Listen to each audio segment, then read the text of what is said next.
Ask any midwife, doula, or an obstetrician. They will confirm that pain during human childbirth is ubiquitous and severe. The journey to discovering effective and safe methods for pain relief during labor has been marked by innovation, debate, and controversy. A significant milestone in the history of obstetrics was the introduction of chloroform as an anesthetic in the mid-19th century. This is that story.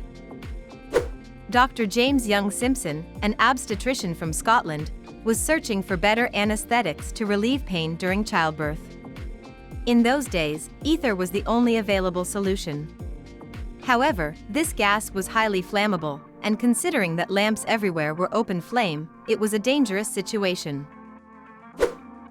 Dr. Simpson's research led to the creation of chloroform.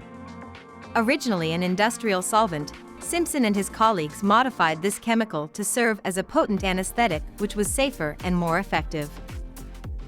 Upon inhalation, chloroform induced a state of unconsciousness, allowing patients to undergo medical procedures without experiencing pain. The introduction of chloroform into medical practice was met with immediate enthusiasm from doctors worldwide. It would ease the excruciating pain that many women experienced during childbirth. However, not everyone was as eager. Some local church authorities objected, arguing that pain relief during childbirth went against biblical teachings. The Bible mandated and God decreed, they said, that women must deliver with pain as part of the divine plan.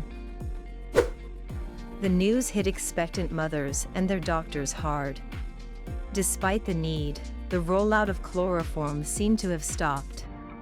Nobody wanted to act blatantly against God's directive. This interpretation of the Bible was based on a particular understanding of the Hebrew word in the ancient text. However, the use of chloroform brought this interpretation into question. A scholar came forward to challenge the prevailing understanding. He argued that the original Hebrew word had been mistranslated as pain while the correct translation should be effort.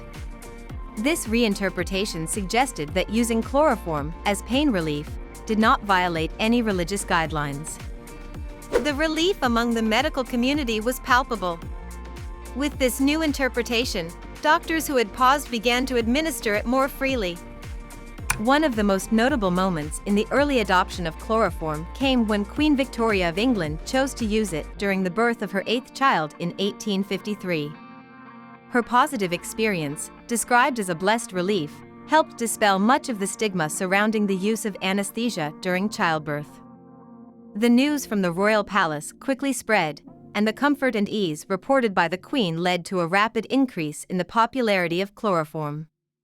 If the Queen could embrace this new medical advancement, many reasoned it must be both safe and acceptable. The wide acceptance of chloroform after Queen Victoria's endorsement marked a turning point in the history of pain management during childbirth. However, the story did not end there. The Church of England, feeling the need to address the theological implications of this new practice, conducted its own review of the biblical texts. Their scholars revisited the ancient Hebrew and Greek scriptures and reaffirmed the earlier interpretation that women were indeed ordained to experience pain during childbirth as part of God's will. Despite this reaffirmation by the Church of England, the use of chloroform had already become institutionalized in medical practice. The benefits of pain relief during childbirth were undeniable. The practical benefits of easing the pain of childbirth outweighed the theological debates for many. Once women and doctors experienced the advantages of chloroform, there was no going back. The institutionalization of chloroform in obstetrics had set a new standard that prioritized the comfort and well-being of patients. Chloroform as an anesthetic during childbirth marked a significant turning point in the field of obstetrics. Today, modern therapies like epidural nerve block injections are more effective. Still, the role of chloroform, in its day, to bring relief to thousands cannot be minimized. More generally, the story highlights the complexities of balancing innovation with societal values. What is the lesson that we can learn from that? Lesson: don't be in a hurry to shut down your project.